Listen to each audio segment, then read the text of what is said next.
You're watching Kaitlyn Today's Anniversary Special.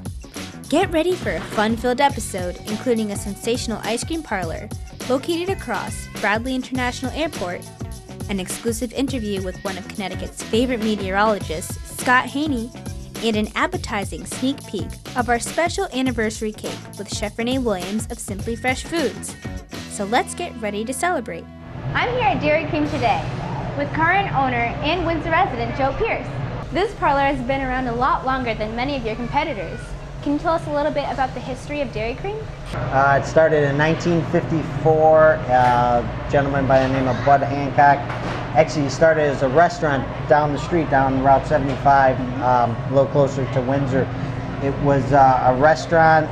For a couple years they had a restaurant. I think it was mainly breakfast and lunch. And then I don't know how he got into it, but eventually he switched it to just ice cream and moved down here in like 1960 or 61. So it's been at this present location for 50 years or so.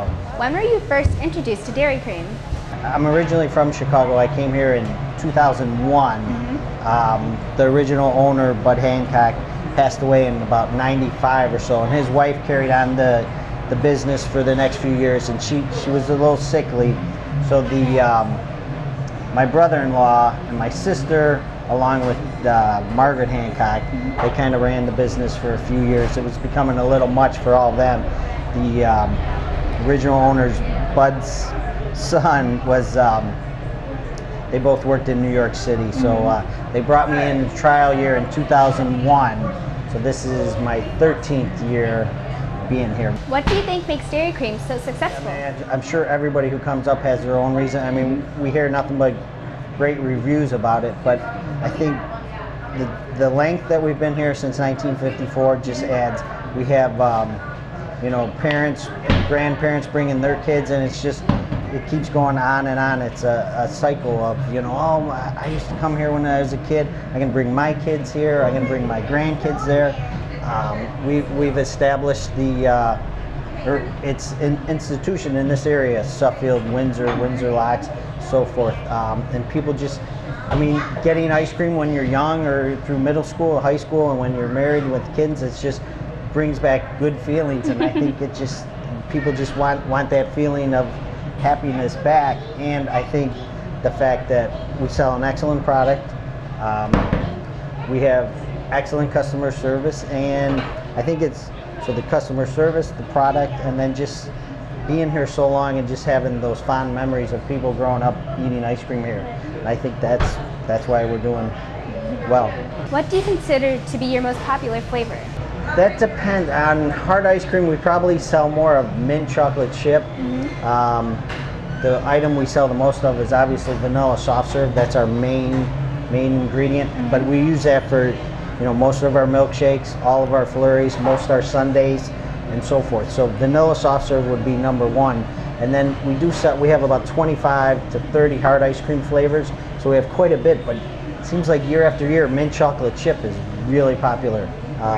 There's a few others, you know, a salted caramel, chocolate covered pretzel, and we try to tweak it a little bit, but you really can't get away from with hard ice cream, mint chocolate chip, vanilla chocolate, strawberry. Yeah. Those have always been really popular. I hear you make your own creations. How do you come up with all these different concoctions? A lot of it is the employees who work here. They come up with ideas. Customers, we ask what they like. We get some crazy ideas, and then we're like, oh, that is pretty good. Let's try that. But a lot of it is just our trial. You know, on a slow, rainy night, you're working here and there's, you know, no customers. You put stuff together that, like green apple and caramel, the green apple ice cream and caramel topping, and it just, you try it. But a lot of it, I think, is the kids who work here. They're good creative minds, and they seem to come up with some pretty neat stuff. So what's on the horizon for Dairy Cream? Have you been looking to expand or sell other items or frozen treats? In the last 2 years, we just completely remodeled the building. If you haven't been here in a year or two, you won't recognize it. I mean, it looks completely different. So we have a brand new building. We've expanded. We added another window. People who do come during the summer nights, let's say 8 o'clock, the lines can tend to be long. So we added a fourth serving window. We now have 4 serving windows, which seems to help make the line shorter. So that was one of our, I mean, that's our major improvement, basically a new building in the last 2 years. We just got into selling ice cream cakes last year. We've actually done pretty well with the ice cream cakes. We sell quite a few a day.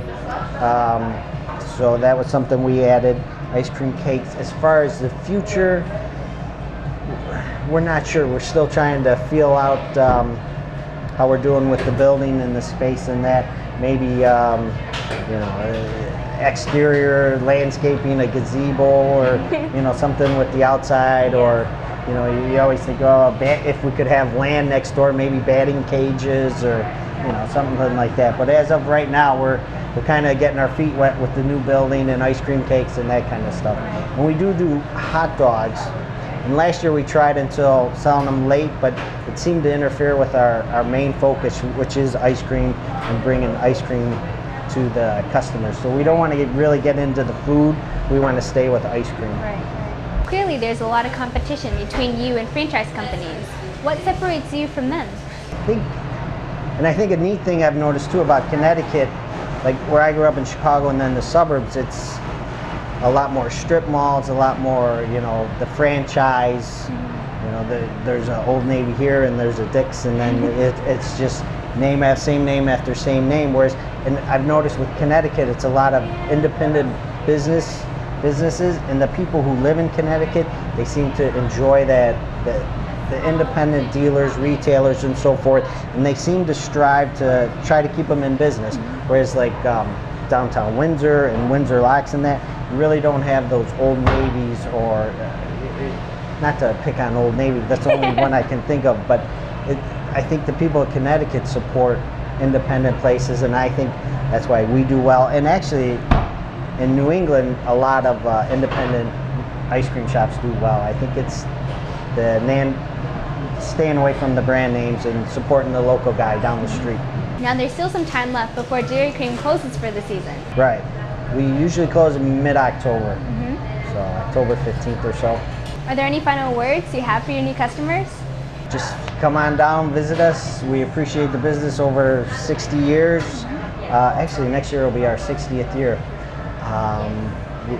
We try to keep people happy. We sell the best, what we think the best product. We try to get the best employees here, and we just try to bring, you know, a little sunshine to people in the nice summertime. So other than that, thanks for the business. We hope to see you. Well, I will definitely come here when the anniversary comes. Sounds good. Thank you, Joe. Great, thanks a lot, thanks.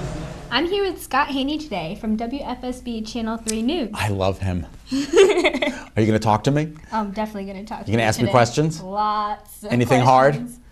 hard? No trigonometry. There might be a little bit in there. Oh, geez. All right. That interview's coming up next. To see what it's like behind the scenes at Dairy Cream, visit www.facebook.com/Kaitlyn today. So Scott, how did you first become interested in meteorology? Actually, I was not interested in meteorology. They were interested in me being interested in meteorology because I went to school for broadcast journalism.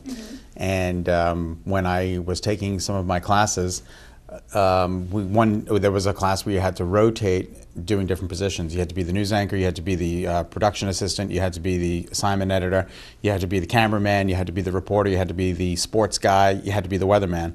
And every time I did the weather, my professors said, you should really focus your career on weather. And I said, I don't know anything about the weather. And they were like, nobody knows anything about the weather. And I said, could I get a job doing the weather without knowing anything about the weather? And they were like, absolutely. And I was like, how does that happen? So I did. And I started focusing my attention on putting together a weather resume tape. And that's how I got my first job, as a weatherman, not a meteorologist, in Topeka, Kansas. Yeah, which is bizarre because you would think that they would want meteorologists out there because of the tornadoes and the violent weather, but they gave me a start and I was very grateful. So I shifted from news to weather. So where did you go to school for? I went to St. John's undergrad and I majored in business because I didn't think that I could ever become a middle-class kid from Long Island, didn't think he could get on television. So I was like, well, I'm not going to pursue a television career because how am I going to get into it? So I went to St. John's for business and I graduated from there, and then I tried a couple of different things, and then I met a woman in one of the companies I was working for, and she said, you're wasting your talents. What do you want to do? And I said, I really want to be in television. I said, television news. And she said, go back to school. And I said, okay. I said, where should I go? And she goes, go to Syracuse. They have the best communications program. So I said, okay. And she kind of helped me with my application, and I got accepted. And I went to Syracuse for my graduate work. So I spent 2 years there, and they taught me every single thing I ever needed to know about getting a job in television.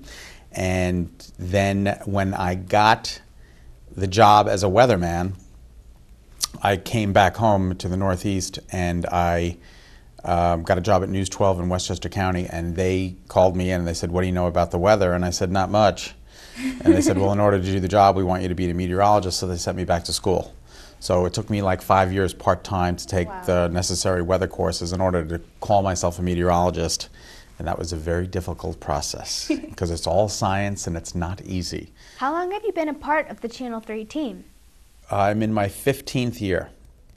So I started here when I was 34 back in 1998, and next year I will be 50. Ooh. And I am still here. Knock wood.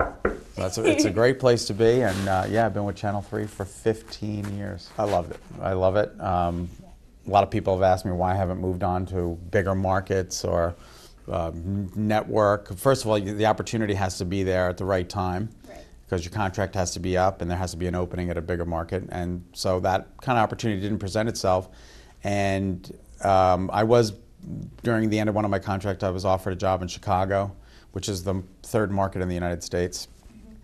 And I turned it down because the salary increase wasn't that substantial. And I love Connecticut. My family's in New York. I grew up on Long Island. They're still in New York. I get to go visit them whenever I want. They're 2 hours away. And I have Boston, I have New York, I have the two major cities in the world at my disposal. And I just, I love being at Channel 3, and my experience here. My management team is incredible. They've been with me since the start. Both my news director, my assistant news director, and the general manager, all three are still here. And they all started like the day they graduated from college. So it's good to have them here, and they support me. And it's a great experience. Who inspires you most in the world of broadcast television? I know this is going to sound bizarre, but it's Mary Tyler Moore.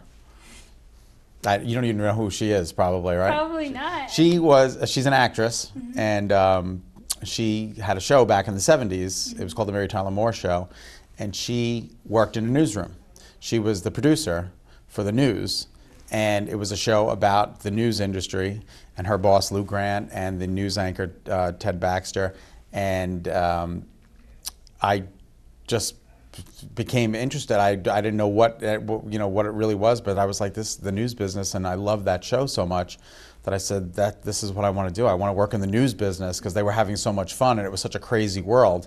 So that was kind of like my first seed, my first implant as to why I wanted to be in the news business. So I give it up to Mary Tyler Moore for kind of helping me out, making my decisions. What was possibly your most embarrassing moment on camera?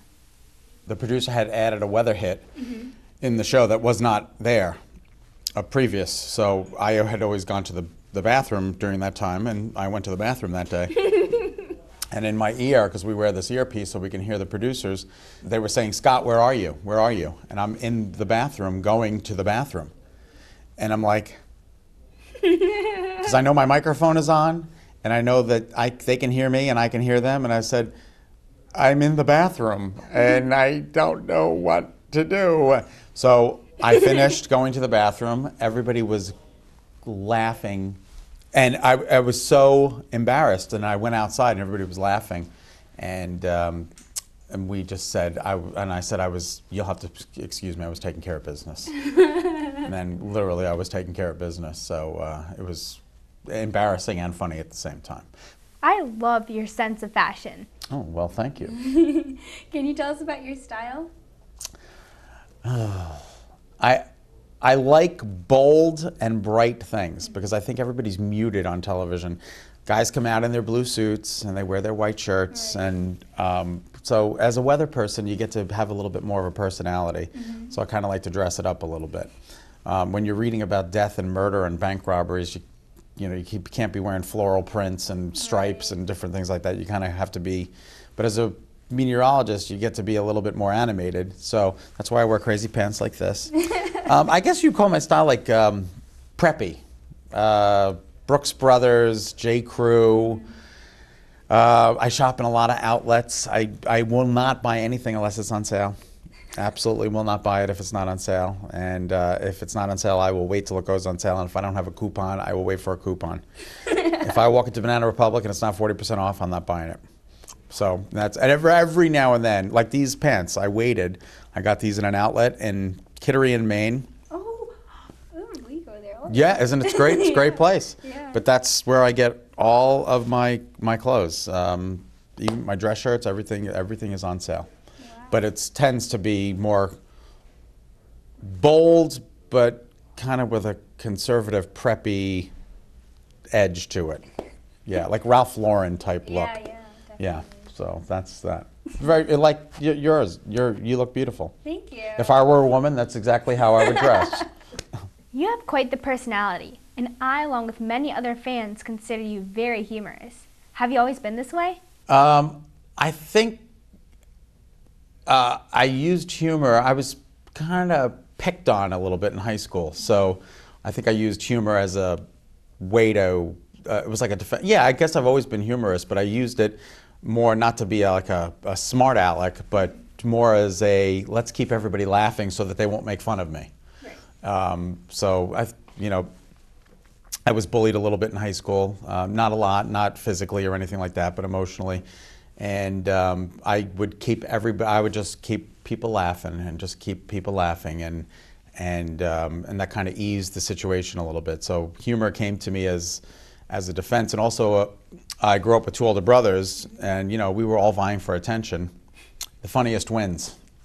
So I developed, I don't know, I guess I was born with this sense of humor, and I just let it go, and it's kind of helped me along the way. So I think it's what makes our morning show #1 in the state, and I think people tune in to get the news, but they also tune in to get a smile on their face. So it's works, and people seem to appreciate it, and it's a good thing. Now, what is the feedback you hear from your fans? Mostly all good. 98% terrific. 2%. When they're mean, they're mean. They're mean. So you have to have a little bit of a tough skin. Yeah. But again, most of my letters, most of my emails, they're all fantastic. They're very appreciative of the charity work that I do. They love my sense of humor. They share a lot in common with me. I think they're really kind of in touch with me because, I worked in a supermarket for 12 years. Right. So I come with normal, everyday experience. Like, I wasn't born with a silver spoon in my mouth, and I think they understand that, and they get it, and they respond to that, and they appreciate it. So most of it's good. When it's bad, it's bad. Sometimes they don't like what I say. Right. Sometimes they don't like my opinion. Sometimes they think opinion should be left out of the news.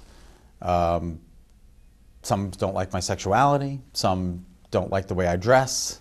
Some don't.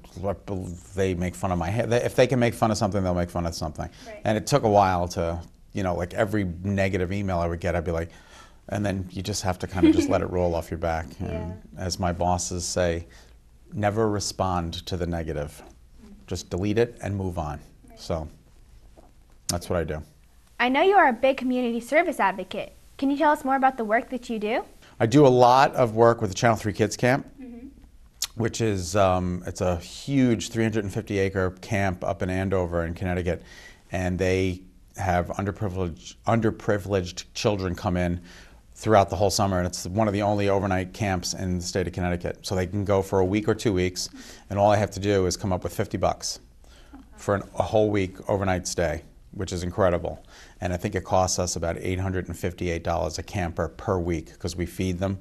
We give them shelter, we give them swimming lessons and zip lining and archery and every single thing that a camp would have. And so I'm involved with raising money that helps support the kids camp. So kind of most of my charity events are geared towards the Channel 3 Kids Camp, and then I do a lot of fundraising for animals because I'm a huge animal proponent. I love animals. I have cats. I would have dogs if I were home, but I'm never home. The cats are kind of self-sufficient, so I do a lot of help with Our Companions. That's a wonderful organization. Protectors of Animals, Animal Friends of Connecticut, ARF, Animal Rescue Foundation, the Little Guild, St. Francis out in Northwest Connecticut. And it's kind of hard to say no to groups. And then I do individual, every now and then somebody will ask me to come out and do for somebody who's sick. And I do a lot of speeches at senior centers, right. And I go into classrooms and speak to those. But most of my philanthropy is based around kids and animals. What jobs did you have prior to becoming a meteorologist? How much time do you have? Because I got a long list. Oh, we're good for time. All right. Well, my first job ever was cutting lawns. Mm-hmm. Second job was paper route. And then when I got my first, I guess it was my first real job, like with paperwork and an hourly rate, Pathmark Supermarkets. And I worked there for years. I was there for 12.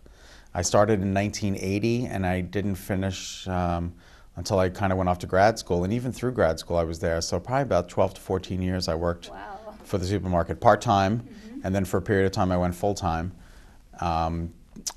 And I worked in the supermarket. I worked in the front end. I was the customer service person, and told the cashiers when to go on their breaks, and ran the front end, and made sure people got off on time, and helped the customers out. And that's what I did. And then when I graduated from college, I got a job in a clothing company, Saks Fifth Avenue, and I got into their executive training program because I didn't know yet that I could get a job in television.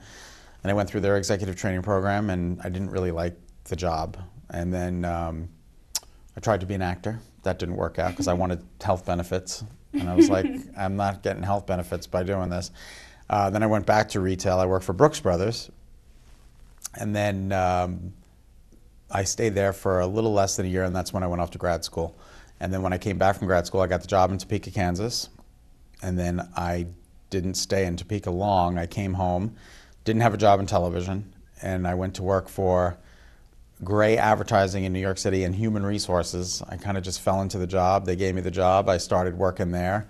They trained me, and then my dream of being in television was slipping away. And then about 3 years later, a young lady that I had gone to Syracuse with called and told me about a part-time job that was open in News 12 in New Jersey. They were looking for a weekend weather guy. Didn't have to be a meteorologist, which I wasn't at that point.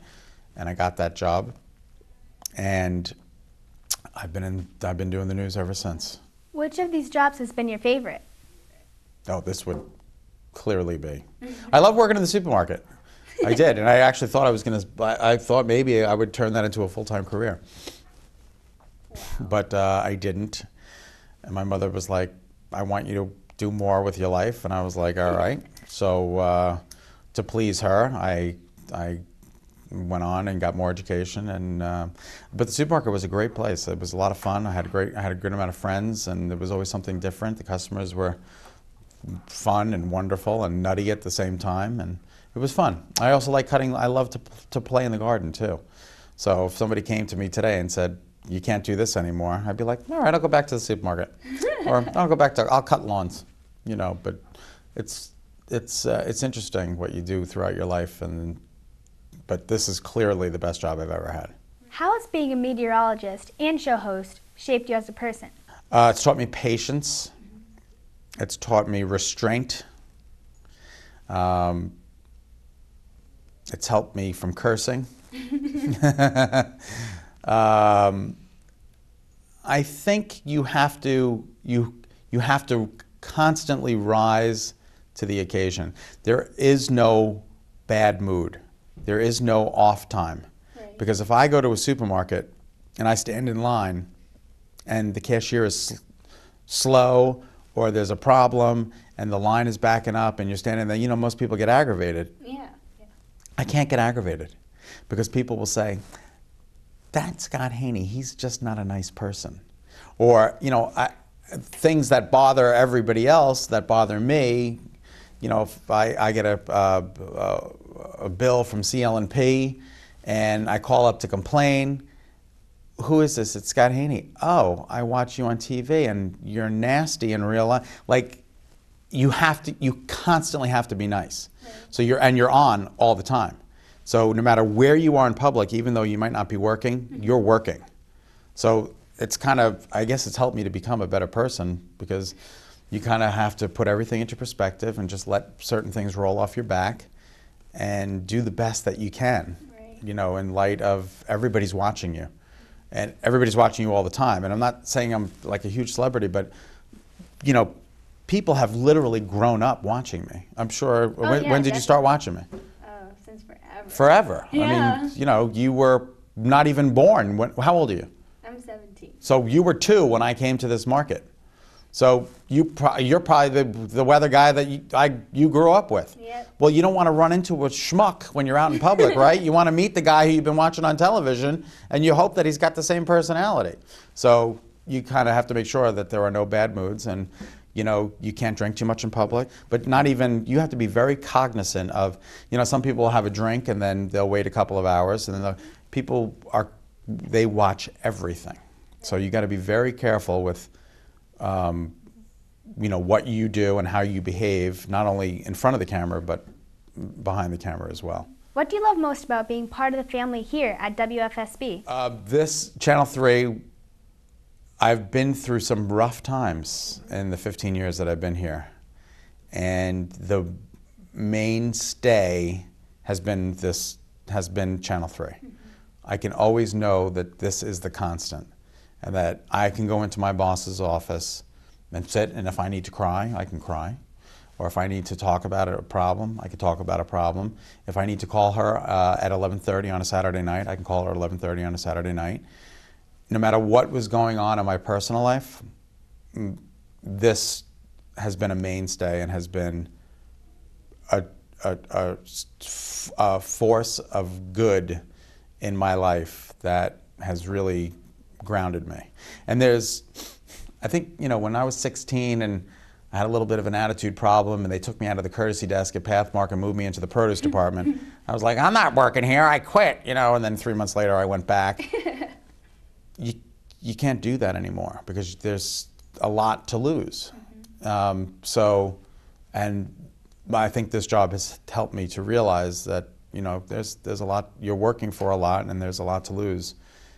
So you always remember where you're from. You make sure that you are, you know, friendly and nice to everybody, and you know, you can't obviously get along with everybody, but you do the best you can. And but for the most part, Channel 3 has just been it's a family. Mm-hmm. It's a family, and you know, as much as my regular family is, this is another family. I mean, I leave here, but I see the people here way more than I see any of my brothers or my parents. You know, so it's a good thing, because I get along great with everybody here, and I love the people that I work with. So I'm very, very fortunate. Well, thank you, Scott. My pleasure, Kaitlyn. That was great to meet you. It was nice to meet you, too. Thanks for coming in. This is Kaitlyn reporting from Channel 3 News.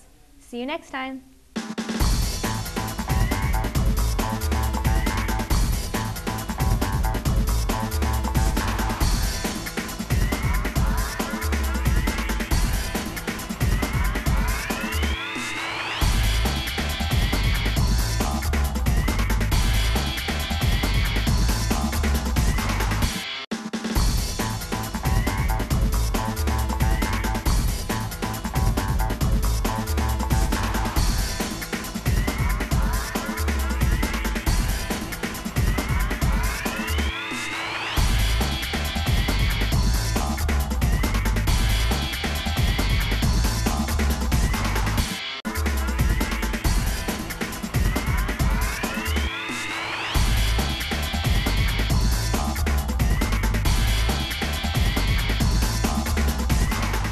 If you would like to join me as Chef Renee shares her secret baking tips and helps make Kaitlyn Today's anniversary dessert, go to www.facebook.com/KaitlynToday. I invited a few of my friends here to celebrate with me Kaitlyn Today's first anniversary. I want to thank all of you for watching my show and supporting me for all this time at Win TV. So now we're going to celebrate with this German pancake, and let's sing happy birthday to Kaitlyn Today. Happy birthday to